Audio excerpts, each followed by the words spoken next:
नमस्कार। मैं स्नेहा, आपकी दोस्त, एक बार फिर से आप सबका स्वागत करती हूँ आपके अपने चैनल डर का घर में।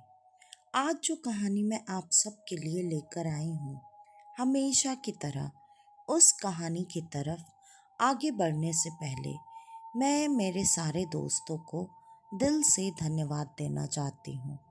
मेरे वो प्यारे प्यारे दोस्त जिनके प्यार और सपोर्ट की वजह से आज मैं यहाँ पर हूँ।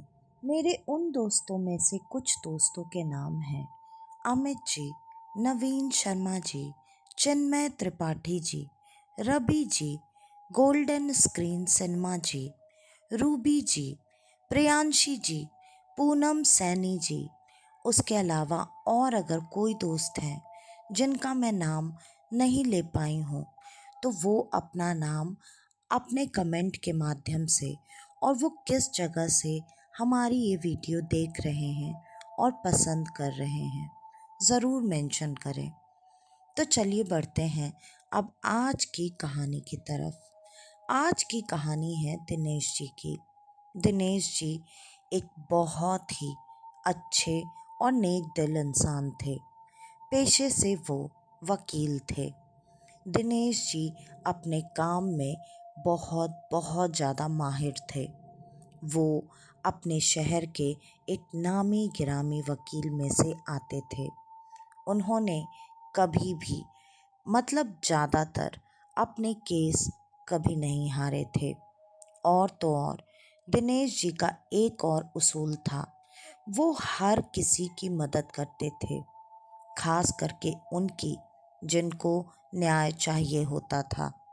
अगर वो लोग ऐसे होते थे जो कि किसी वजह से उनकी फ़ीस या किसी और वकील की फ़ीस अफोर्ड नहीं कर पाते थे, तब दिनेश जी ऐसे में उन लोगों के लिए आगे आकर बिना पैसे लिए, बिना कोई फ़ीस लिए, मुफ्त में उन्हें न्याय दिलाया करते थे। दिनेश जी न्याय प्रिय व्यक्ति थे, जिसके वजह से दिनेश जी ये चीज़ सच्चाई का साथ कभी कभी नहीं छोड़ते थे। दिनेश जी की उम्र लगभग 45 साल या उससे थोड़ी ज़्यादा हो चुकी थी, लेकिन दिनेश जी अपने काम की वजह से इतने इतने ज़्यादा बिज़ी रहे कि उन्होंने शादी ब्याह और घर बसाने का ख्याल कभी अपने मन में लाया ही नहीं। और वो हर वक्त अपने काम में मशरूफ़ रहा करते थे। उनका इतना ज़्यादा बिज़ी रूटीन था, जिसके वजह से वो धीरे धीरे अब थोड़ा बहुत परेशान होने लगे थे, जिसके वजह से वो कुछ दिनों से डॉक्टर्स के चक्कर काट रहे थे। डॉक्टर्स ने सलाह दी कि आपको एक छुट्टी की सख्त ज़रूरत है। आपको किसी शांत जगह पर जाकर खुद के लिए थोड़ा वक्त निकालना चाहिए, जिससे आपकी हालत काफ़ी बेहतर हो जाएगी। दिनेश जी पहले तो इस बात के लिए बिल्कुल राज़ी नहीं थे, क्योंकि दिनेश जी जानते थे कि उनके ऊपर अभी कितनी जिम्मेदारियां हैं, कितने लोगों के केस लड़ने हैं, कितने लोगों को न्याय दिलवाना है। लेकिन उनकी हालत थोड़ी बिगड़ने की वजह से डॉक्टर्स ने बार बार उन्हें सिर्फ और सिर्फ यही एक सलाह दी। आखिरकार दिनेश जी को ये बात माननी पड़ी और दिनेश जी अब छुट्टी बिताने के लिए कोई एक अच्छी जगह तलाशने लगे।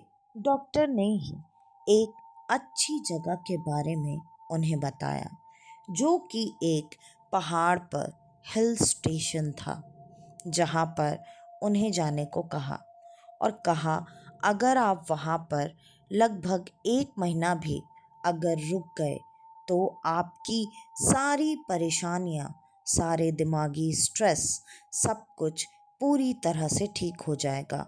वो जगह नेचर के, कुदरत के सबसे करीब है। दिनेश जी ने भी उस बारे में सोचना शुरू किया, क्योंकि डॉक्टर ने उस जगह के बारे में इतनी तारीफ की थी, कि दिनेश जी को भी अब ऐसा लगने लगा कि सच में उन्होंने अपने करियर का इतना लंबा वक्त जो ऐसे बिजी रहकर बिताया है, वो जो कि कभी एक कुदरत के प्रेमी हुआ करते थे, अब वो कुदरत से पूरी तरह से कट चुके हैं। आखिरकार दिनेश जी ने अपना मन बना लिया और वो चल पड़े अपनी पैकिंग करके कुदरत के नज़दीक, कुदरत की खूबसूरती को निहारने, अपनी आंखों में भरने। और दिनेश जी उस जगह पर पहुंचे। सचमुच डॉक्टर ने उस जगह के बारे में जो बताया था, वो तो लफ्ज़ों में बताना, ऐसा कहेंगे कि उस जगह की तौहीन करना था। उस जगह की खूबसूरती ऐसी थी जिसको शायद आप, हम कभी भी लफ्ज़ों में बयान ही नहीं कर सकते। वो जगह बहुत बहुत खूबसूरत थी। दिनेश जी के चेहरे पर एक अलग सी स्माइल उस जगह को देखते ही आ गई। दिनेश जी आंखें भर भर कर सारे नज़ारे देख रहे थे और ये करते करते वो कब वहाँ के छोटे से शहर के अंदर आ पहुँचे, उन्हें पता ही नहीं चला। दिनेश जी बार बार हर होटल्स में जाकर चेक कर रहे थे। और हाँ, एक चीज़ और, उस वक्त वो ज़माना नहीं था कि हम ऑनलाइन होटल्स की बुकिंग कर लें। उस वक्त ये फैसिलिटी बिल्कुल नहीं थी। इस वजह से दिनेश जी वहाँ पर जाकर होटल्स ढूंढ रहे थे और उन्होंने जितने भी होटल्स देखे, उन्हें रहने की जगह तो आसानी से मिल रही थी, लेकिन वो जिस भीड़ भाड़ से बचते हुए यहाँ पर आए थे, वही भीड़ भाड़ उन्हें हर जगह मिल रही थी, जिसके वजह से उन्होंने सिटी के किसी भी होटल में रहने से साफ साफ इनकार कर दिया। ऐसे ही वो शहर में घूम ही रहे थे कि तब अचानक वो एक छोटी सी बच्ची, जिसकी उम्र लगभग 11 साल या 12 साल की होगी, उससे वो टकरा गए। वो बच्ची वहाँ पर ताज़ी ताज़ी सब्जियाँ बेच रही थी और दिनेश जी से टकराने के वजह से उसकी कुछ सब्जियां गिरकर खराब हो गई। दिनेश जी ने माफ़ी मांगते हुए उसकी सब्जियां वापस उसके टोकरी में रखी और फिर उससे बार बार माफ़ी मांग रहे थे और कह रहे थे, बेटा सो सॉरी, मुझे माफ़ कर देना, गलती से हो गया बच्चे, मुझे माफ़ कर देना। ऐसे में वो बच्ची कहती तो क्या कहती, दिनेश जी तुरंत ही उसे उसके नुकसान के पैसे पकड़ाने लगे, लेकिन उस लड़की ने साफ साफ मना कर दिया। उसने कहा, नहीं नहीं, मुझे नहीं चाहिए, आप रहने दीजिए, वैसे भी आप बहुत बार सॉरी बोल चुके हैं। और इतना कहकर वो बच्ची वहाँ से अपनी दूसरी जगह पर चली गई। उसके बाद दिनेश जी जगह ढूंढ ही रहे थे, तब तक वो बच्ची जैसे ही आगे बढ़ी, उसकी सब्जियों को देखकर दिनेश जी के दिमाग में तुरंत क्लिक किया और उन्होंने उस बच्ची को वापस बुलाया। उन्होंने उस बच्ची से पूछा, बेटा आप मेरी एक मदद करोगी क्या? बच्ची ने कहा, जी कहिए।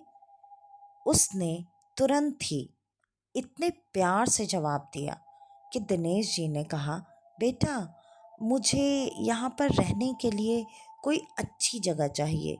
हाँ, लेकिन एक चीज़ का ध्यान रखना, मुझे भीड़ भाड़ वाली जगह बिल्कुल नहीं चाहिए। ये बात सुनते ही बच्ची थोड़ा सोचने लगी और थोड़ा सोचने के बाद बच्ची ने कहा, मैं आपको ऐसी एक जगह दिला तो सकती हूँ, लेकिन वो जगह यहाँ से काफ़ी दूर है और वहाँ पर रोज़ आपको आना जाना करना काफ़ी मुश्किल हो जाएगा। लेकिन हाँ, जैसा आप कह रहे हैं कि आपको भीड़ भाड़ नहीं चाहिए, वहाँ पर तो ऐसे भी लोग कभी नहीं जाते। दिनेश जी ने सुनते ही तुरंत कहा, परफेक्ट, मुझे बिल्कुल ऐसी ही जगह चाहिए बेटा। आप एक दिन का कितना कमा लेती हो? बच्ची ने थोड़ा सोचकर जवाब दिया, कहा ज़्यादा से ज़्यादा 500 रुपये। इस पर दिनेश जी ने कहा, बेटा मैं आपको 1000 रुपये दूंगा, क्या आप चलकर मुझे वो जगह दिखा सकती हो? बच्ची ने तुरंत ही हाँ कर दी और उसने कहा, मुझे पैसे नहीं चाहिए, लेकिन चलिए मैं आपको दिखा देती हूँ। हाँ, वो जगह बहुत लंबे समय से खाली है और उसके मालिक यहाँ रहते भी नहीं हैं, वो लोग विदेश में रहते हैं। यहाँ उनका एक एजेंट या ब्रोकर, आप उसे जो कहना चाहें कह सकते हैं, वो उस जगह की देख रेख करता है। आप उससे बात कर लीजिए, वो आपको वो जगह दे देगा। बच्ची ने सारी चीज़ें उन्हें रास्ते में ही एक्सप्लेन कर दी और थोड़ी ही देर में वो बातें करते करते पहाड़ के बिल्कुल ऊपर वो बना हुआ जो गेस्ट हाउस था उसके करीब पहुंचने वाले थे। और उस बच्ची ने पहले दिनेश जी को दूर से ही वो गेस्ट हाउस दिखा दिया था। अब वो उस इंसान के घर के बाहर खड़े थे जो उस जगह का केयर टेकर था, जिसके पास उस जगह की चाबी थी। और दिनेश जी ने कहा उस बच्ची से कि तुम मुझे इस घर के अंदर नहीं ले चलोगी या इस एजेंट से नहीं मिलवाओगी? बच्ची ने साफ साफ मना कर दिया। उसने कहा, नहीं सर, आप खुद ही जाकर बात कर लीजिए। और इतना कहकर वो वहाँ से चली गई। दिनेश जी खुद ही उसके पास पहुँचे और उन्होंने जैसे ही उस पहाड़ी वाले गेस्ट हाउस के बारे में जिक्र किया, वो थोड़ी देर तक तो उनको देखता रहा। उसके बाद उसने कहा, आपको सच में वो जगह चाहिए? दिनेश जी ने कहा, हाँ चाहिए, तभी तो बोल रहा हूँ। इस पर उसने कहा, जो कि केयरटेकर था, उसने बताया, मैं आपको पहले ही बता दूं, ये जगह बहुत लंबे समय से खाली पड़ी है और तो और यहाँ पर कोई आना जाना नहीं करता। और एक बात मैं आपको बता दूं, क्योंकि कुछ समय बाद शायद आपको ये बात बाहर से पता चल जाए, लेकिन जब ये बात आपको बाहर से पता चलेगी तो आपको ऐसा ना लगे कि मैंने आपको अंधेरे में रखकर ये जगह दी है। इस जगह पर कई लोगों की मौतें हो चुकी हैं, जिसके वजह से इस जगह को लेकर यहाँ के लोगों में एक अंधविश्वास भरा पड़ा है कि यहाँ कुछ अलग चीज़ें रहती हैं। अलग चीज़ों से आप मेरा मतलब तो समझ रहे होंगे ना सर? इस पर दिनेश जी ने तुरंत हाँ में सर हिलाया। उन्होंने कहा, हाँ मैं सब समझता हूँ और मुझे कोई फ़र्क नहीं पड़ता। मुझे बस इससे मतलब है कि मुझे शांति चाहिए और उस जगह में ही मुझे शांति मिलेगी। और जो आप ऐसी कहानियों के बारे में बातें कर रहे हैं, ऐसी कहानियाँ, ऐसी कौन सी जगह इस दुनिया में अब बची है जहाँ से जुड़ी ना हो? ये बात सुनते ही केयर टेकर को ये भरोसा मिल गया कि इन्हें सच में ऐसी जगह से कोई फर्क नहीं पड़ता है। अब दिनेश जी ने एक और सवाल किया कि मुझे खाना पीना और बाकी चीज़ों के लिए क्या करना पड़ेगा? इस पर उस केयर टेकर ने तुरंत जवाब दिया, सर देखिए, वहाँ कोई काम करने आएगा नहीं आएगा, ये चीज़ें तो मैं आपको थोड़े टाइम बाद ही बता पाऊँगा, क्योंकि मुझे सबसे जाकर बातें करनी पड़ेंगी। और जैसा मैंने आपको बताया, यहाँ पर कोई आना पसंद नहीं करता, जिसके वजह से मैं जब बात करूँगा तो आपको बताऊँगा। और खाने पीने की बात, अगर आप खाना बनाना जानते हैं तो उस घर में ऐसी कोई भी चीज़ नहीं है जो कि ना हो। वहाँ पर आपको बर्तन से लेकर किचन से लेकर हर एक सुविधा मिलेगी। अगर आप खुद बनाना चाहें तो आप मार्केट से सामान लाकर अपना खाना खुद भी बना सकते हैं। और अगर नहीं तो यहाँ से थोड़े नीचे आपको एक अच्छा होटल मिलेगा जहाँ पर आप तीनों टाइम का खाना नाश्ता सब कुछ कर सकते हैं। अब दिनेश जी के लगभग ज़्यादातर सवालों के जवाब उन्हें मिल चुके थे। अब वो दोनों उस जगह की तरफ बढ़ ही रहे थे कि तब दिनेश जी ने कहा, ये जगह तो काफ़ी बड़ी है, इसकी साफ सफाई के लिए भी कोई नहीं आएगा, आप मुझे क्लीनिंग तो करा के देंगे ना? इस पर उसने कहा, हाँ हाँ, वो सब आप चिंता मत कीजिए, आपको सब क्लीन व्लीन करके मिलेगा। आप बस बाकी चीज़ों के बारे में सोचिए कि आप कैसे मैनेज करेंगे।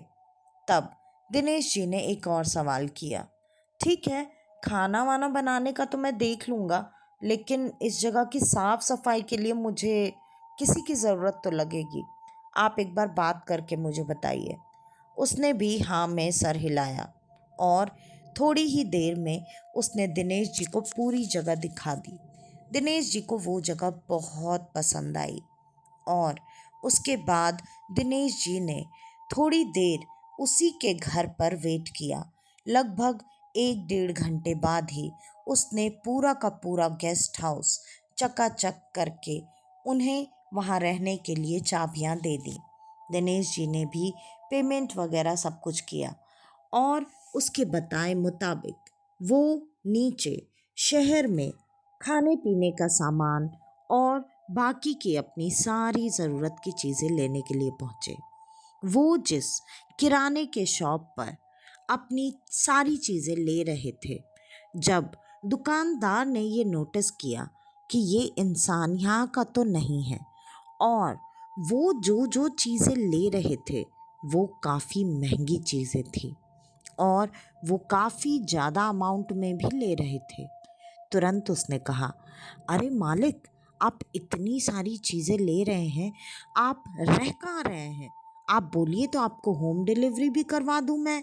इस पर दिनेश जी ने कहा, हाँ ठीक है, और अभी के लिए ये सामान तो ज़्यादा हो रहा है, तो अभी कोई है जो मेरे साथ चलकर ये सारा सामान पहुंचा दे? इस पर उसने तुरंत ही हामी भर दी, दुकानदार ने। लेकिन दिनेश जी से जैसे ही उनका एड्रेस पूछा और दिनेश जी ने जैसे ही अपना एड्रेस बताया, दुकानदार तुरंत ही हिचकिचाने लगा। उसने कहा, अरे मालिक, वो जगह तो बहुत ऊपर है, वहाँ तो कोई लड़का डिलीवरी के लिए जाएगा नहीं। लेकिन अभी आप सामान इतना ज़्यादा लेकर जा रहे हैं, तो मैं आपके लिए बस इतना ही कर सकता हूँ कि अभी वो लड़का आपको आधे से थोड़ी ज़्यादा दूर तक सामान लेकर जाएगा, फिर वहाँ से तो आप चले ही जाएंगे। दिनेश जी भी उस जगह के बारे में लगभग सारी बातें जान चुके थे, जिसके वजह से उन्हें ये बिहेवियर थोड़ा अलग नहीं लगा, नॉर्मल ही लगा और उन्होंने तुरंत ही कहा, हाँ ठीक है, चलेगा, बाकी मैं मैनेज कर लूँगा। और तुरंत ही वो वहाँ से होटल में खाने के लिए पहुँचे। वहाँ पर वो खाना खा रहे थे और उन्होंने जो चीज़ें जिस तरीके से मंगवाई थीं, वो वहाँ आम तौर पर लोग नहीं खाते थे। इस पर होटल वाले ने भी तुरंत ही अपना ग्राहक बढ़ाने के लिए उनके सामने वही प्रस्ताव रखा, सर, आप कहाँ रह रहे हैं? बताइए, हमारा लड़का जाएगा, तीनों टाइम आपको नाश्ता, खाना, चाय सब कुछ मिलेगा। और दिनेश जी ने उसे भी जैसे ही अपना एड्रेस बताया, तुरंत ही उसने भी यही बोलकर मना कर दिया, अरे नहीं नहीं सर, वहाँ कहाँ ऊपर तक मेरा लड़का जाएगा खाना नाश्ता लेकर, तब तक तो पता चलेगा खाना चाय सब ठंडा हो जाएगा, आप यहीं आइए, यहीं खाइए गरम गरम। और दिनेश जी मुस्कुराए और वहाँ से वो अपने गेस्ट हाउस के लिए आगे बढ़ गए और वहाँ पर दिनेश जी रह रहे थे। दिनेश जी को काफ़ी चीज़ें महसूस होती थीं, काफ़ी आवाज़ें आती थीं। दिनेश जी को ये पता चल रहा था कि वहाँ पर कोई ऐसा है जो कि उन्हें अपने होने का एहसास दिलाता है। लेकिन दिनेश जी को इन चीज़ों से कोई ख़ास फ़र्क नहीं पड़ रहा था। धीरे धीरे वहाँ की एक्टिविटीज़ बढ़ रही थी, लेकिन दिनेश जी को एक बात का एहसास हो रहा था कि यहाँ जो कोई भी है वो नुकसान पहुँचाने वाला नहीं है। इसलिए दिनेश जी ने हर चीज़ को अवॉइड किया। एक दिन बीत चुका था।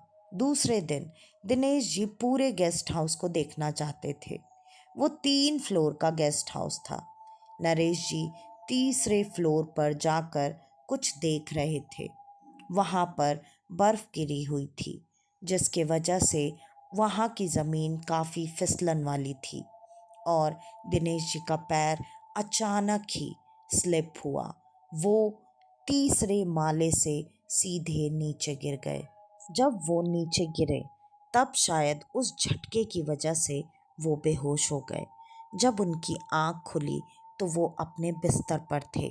उनके शरीर पर एक भी खरोंच नहीं आई थी। दिनेश जी इस बात से थोड़ा आश्चर्य में आ गए। उन्हें लगा क्या वो सपना देख रहे थे या ये सब सच था। लेकिन दिनेश जी को अच्छे से पता था कि ये सब सच ही है। उसके बाद दिनेश जी थोड़ा थोड़ा कुछ कुछ समझ तो रहे थे, लेकिन वो और चीज़ें समझने के शायद इंतज़ार में थे। और उसके बाद दिनेश जी अब उस जगह को मेंटेन करने में उन्हें काफ़ी मुश्किल हो रही थी। उनके दिमाग में अचानक वो बच्ची आई जिसने उस जगह के बारे में उन्हें बताया था। वो मार्केट की तरफ निकल गए उस बच्ची को ढूंढने के लिए। जिस दिन पहली बार वो बच्ची उन्हें जहाँ मिली थी वो वहीं पर पहुँचे, लेकिन वो बच्ची उन्हें वहाँ कहीं नहीं मिली। आखिरकार दिनेश जी घूम फिर कर परेशान होकर घर वापस आ चुके थे, लेकिन वो जैसे ही अपने गेस्ट हाउस पर आए उन्हें वो बच्ची वहीं उनके गेस्ट हाउस के बाहर मिली। दिनेश जी ने उसे देखते ही मुस्कुराते हुए कहा, अरे बेटा, तुम यहाँ हो। मैं अभी तुम्हें ही पूरे शहर में ढूंढ कर परेशान होकर आ रहा हूँ, लेकिन तुम मुझे मिली ही नहीं। कोई बात नहीं, तुम मुझे यहाँ मिल गई, अच्छा हुआ। लेकिन तुम यहाँ आई कैसे? तब बच्ची ने बताया, हाँ, आप मुझे ढूंढ रहे थे, ये बात मुझे 2-3 लोगों ने बताई, इसलिए मैं यहाँ आ गई। अब दिनेश जी ने कहा, थैंक यू बेटा कि तुम यहाँ आ गई। और फिर दिनेश जी ने कहा, बेटा, मैं यहाँ रह तो रहा हूँ, जगह तुमने बहुत अच्छी दिलाई है, मुझे बहुत खुशी हो रही है, लेकिन यहाँ पर इस पूरी जगह को मेंटेन करना, खाना बनाना, सब कुछ मुझे थोड़ी तकलीफ़ हो रही है। तो कोई है क्या जो यहाँ की साफ़ सफाई में मेरी मदद कर दे? तब बच्ची ने कहा, बस इतनी सी बात, मैं हूँ ना, मैं कर दूंगी। और आप खाने पीने की भी चिंता मत कीजिए, मैं वो भी आपके लिए बना दिया करूँगी। हाँ, लेकिन मैं शाम होने से पहले यहाँ से चली जाया करूँगी। दिनेश जी ने तुरंत ही खुश होते हुए कहा, ओह थैंक यू बेटा, तुमने तो मेरी पूरी परेशानी ही हल कर दी। कोई बात नहीं, तुम जब चाहो तब आओ, जब चाहो तब चली जाओ। और तुम्हें कितने पैसे चाहिए ये भी बता दो, तुम जितना कहोगी मैं उतना पे करने के लिए तैयार हूँ। इस पर उस बच्ची ने कहा, अरे सर, आप हर बात में पैसे पैसे क्यों करते हैं? मुझे आपसे जितने पैसे चाहिए होंगे मैं ले लूँगी। और इतना कहकर वो बच्ची उसी दिन से अपने काम पर लग गई। और 2 दिन बीत गए। दिनेश जी के ये 2 दिन बहुत अच्छे से बीते। वो बच्ची घर का ख्याल इस तरह से रख रही थी जैसे कि वो घर उसी का हो। और खाना वो इतना अच्छा बनाती थी कि दिनेश जी को ऐसा लगता था मानो जैसे वो अपने घर का, अपनी माँ के हाथ का खाना खा रहे हों। और 2 दिन बीतने के बाद आज रात जब दिनेश जी सोए हुए थे तब जो आवाज़ें, जो खुसफुसाहट उन्हें सुनाई देती थी वो धीरे धीरे अब एक साफ साफ आवाज़ में बदलती चली गई। और वो बार बार एक ही बात बोलती थी। वो कहती थी, मुझे इंसाफ चाहिए, मुझे इंसाफ दिला दो, मुझे इंसाफ चाहिए। इस आवाज़ से अब दिनेश जी काफ़ी परेशान होने लगे। दिनेश जी बार बार ये सवाल कर रहे थे कि ऐसा क्या है जो कि मुझे नहीं पता चला है आज तक। मुझे इस बारे में जानना है, क्योंकि यहाँ जो भी है वो काफ़ी परेशान है। और जहाँ तक बात रही इंसाफ की, तो दिनेश जी का तो यही काम था, हर किसी के लिए, हर सही के लिए इंसाफ की मांग करना। अब दिनेश जी इतने बेचैन हो चुके थे कि उन्होंने कल सुबह उस बच्ची के आने का इंतज़ार किया और उन्होंने उस बच्ची से इस जगह की कहानी पूछी। उस बच्ची ने कहा, सर मुझे बहुत ज़्यादा तो इस जगह के बारे में नहीं पता है, लेकिन जितना भी मैंने लोगों से सुना है वो मैंने बस यही सुना है कि यहाँ जब ये जगह बनी थी तो इस जगह पर सबसे आलीशान जगह यही थी, क्योंकि यहाँ के जो मालिक हैं वो सारे लोग बहुत ज़्यादा पैसे वाले लोग हैं। और इस जगह के बनने के बाद वो लोग कुछ दिनों के लिए यहाँ रहने, छुट्टियाँ मनाने के लिए आए हुए थे। उस वक्त यहाँ पर एक लड़की काम करती थी। वो लड़की बहुत ही सुंदर थी और यहाँ के मालिक पहले तो उसके साथ बहुत अच्छे थे, लेकिन जिस रात वो पार्टी नशा कर रहे थे उस रात उन लोगों में जैसे जंगली जानवर सा समा गया था, या फिर उनकी नज़र पहले से ही उस लड़की पर बुरी थी। उन्होंने मिलकर उस लड़की के साथ कुछ गलत किया और उस लड़की को मारकर यहीं कहीं दफन कर दिया, जिसके बाद इस जगह पर लगातार मौतों का सिलसिला चालू हो गया। यहाँ जो भी कोई आता, कहीं उसे चोट लगती, कहीं एक्सीडेंट होते और कहीं वो ऊपर की छत से गिरकर लोग मर जाया करते। इस पर दिनेश जी को तुरंत ही अपने साथ हुआ वो हादसा याद आया। दिनेश जी ने कहा, बेटा मैं तुम्हें बताना ही भूल गया था, मैं भी एक बार ऊपर छत से गिर गया था, लेकिन पता नहीं मेरे साथ क्या हुआ, मुझे आज तक समझ में नहीं आया। मैं गिरा लेकिन मुझे चोट भी नहीं आई, एक खरोंच नहीं आई, और जब मेरी आँख खुली तो मैं मेरे बिस्तर पर था, पता नहीं ये कैसे हुआ।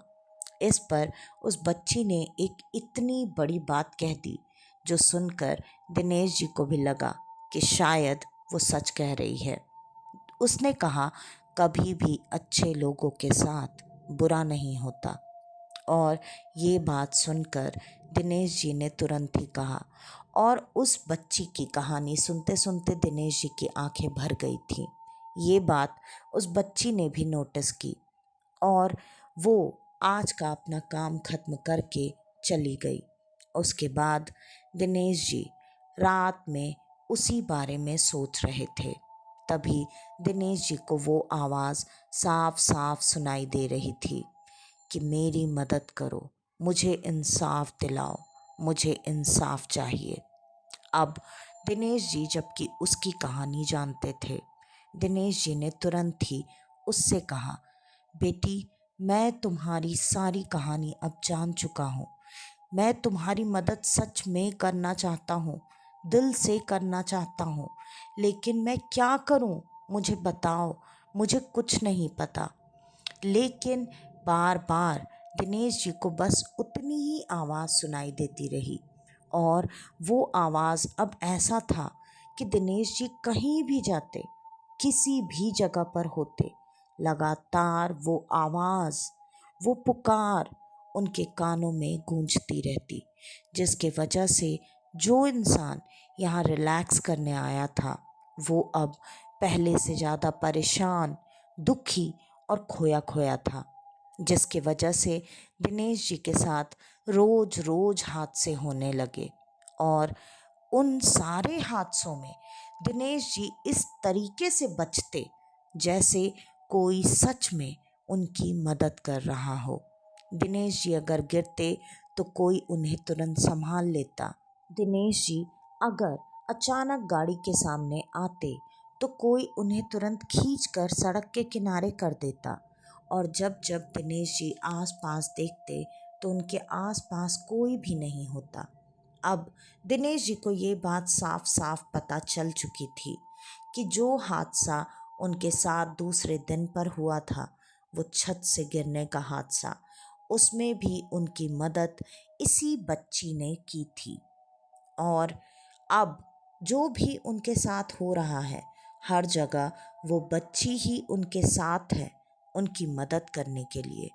इसके बाद दिनेश जी ने रोज रोज उस बच्ची से कहना शुरू कर दिया कि तुम अब मेरी मदद करो, तुम मुझे बताओ, तुम मुझे रास्ता दिखाओ कि मैं क्या करूं, मैं कैसे तुम्हें इंसाफ दिलाऊं, कुछ तो बताओ जिससे मैं तुम्हारी मदद कर सकूं। तब उस बच्ची ने आज इतने लंबे समय बाद दिनेश जी से बात की। उसने खुद ही अपनी सारी आप बीती दिनेश जी को बताई। वो उस आप बीती को सुनकर लगातार बच्चों की तरह रोते जा रहे थे। और अब दिनेश जी ने कहा कि मुझे अब कोई और रास्ता दिखाओ जिससे मैं हर हाल में तुम्हारी मदद कर पाऊँ। तब उस बच्ची ने ये बताया कि यहाँ पर जो तीसरी मंजिल है वो तीसरी मंजिल कभी थी ही नहीं। मुझे मारने के बाद उन लोगों ने मेरी लाश को रातों रात तीसरी मंजिल बनवा कर उसके अंदर चुनवा दिया। अब ये बात साफ थी, दिनेश जी को पता था कि उन्हें आगे क्या करना है। उन्हें तुरंत ही अगले दिन ही कोर्ट पहुंचकर वहां के तीसरी मंजिल को तोड़कर उस एविडेंस को निकालने की तैयारी शुरू की और सारी चीज़ें करवाकर उन्होंने उस दीवार को तोड़ा भी।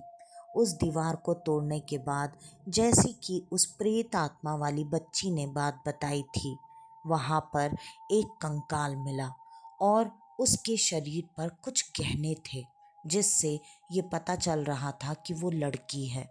और उसको लैब में उन्होंने टेस्ट के लिए भेजा और इन चीज़ों में पहले बहुत लंबा समय लगा करता था, जिसके वजह से उन्होंने सारी कार्यवाही को जल्दी करने के लिए डीएनए के तरफ से कुछ अलग स्पेशल परमिशंस ली, जिसके बारे में मैं इतना डिटेल में तो नहीं जानती, लेकिन आप सब शायद मेरी बात समझ रहे हैं।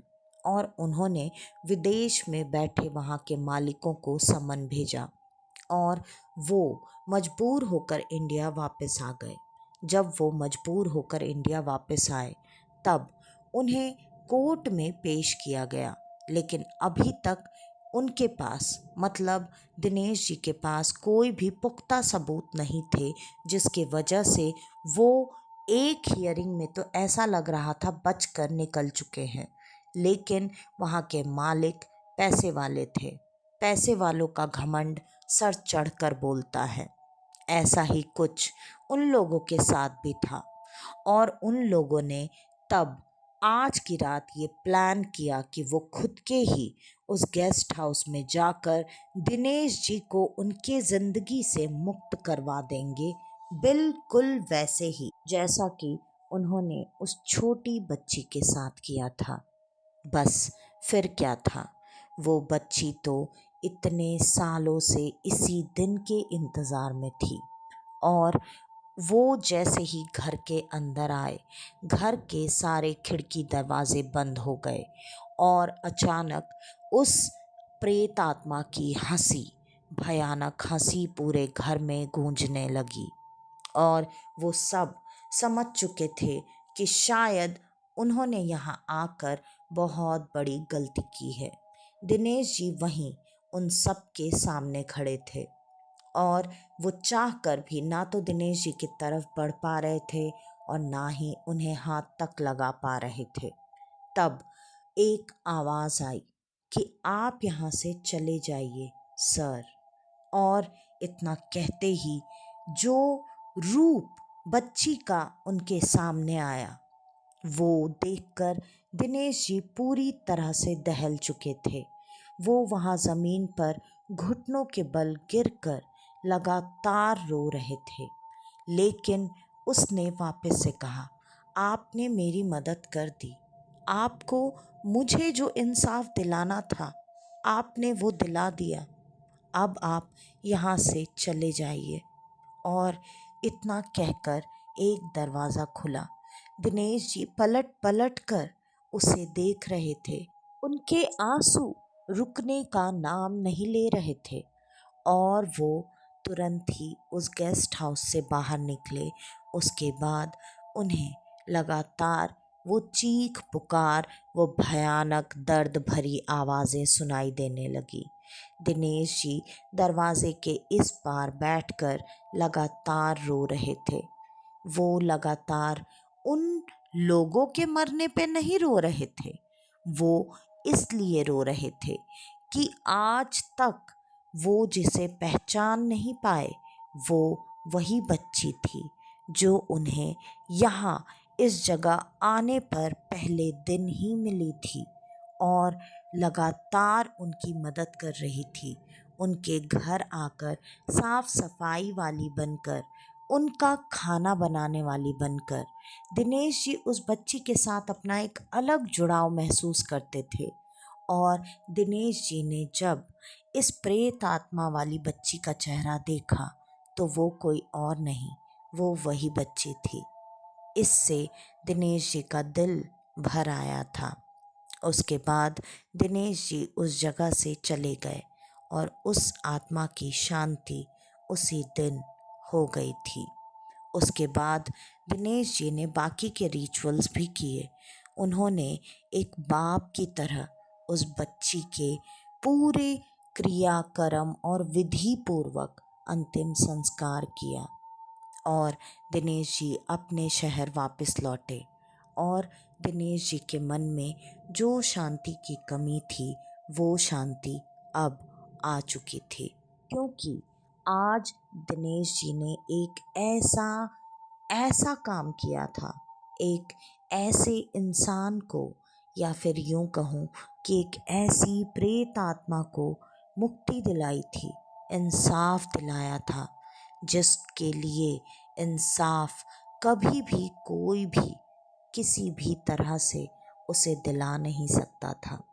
तो आज की ये कहानी यहीं पर ख़त्म होती है। आपको हमारी आज की ये कहानी कैसी लगी, हमें कमेंट करके ज़रूर बताइएगा।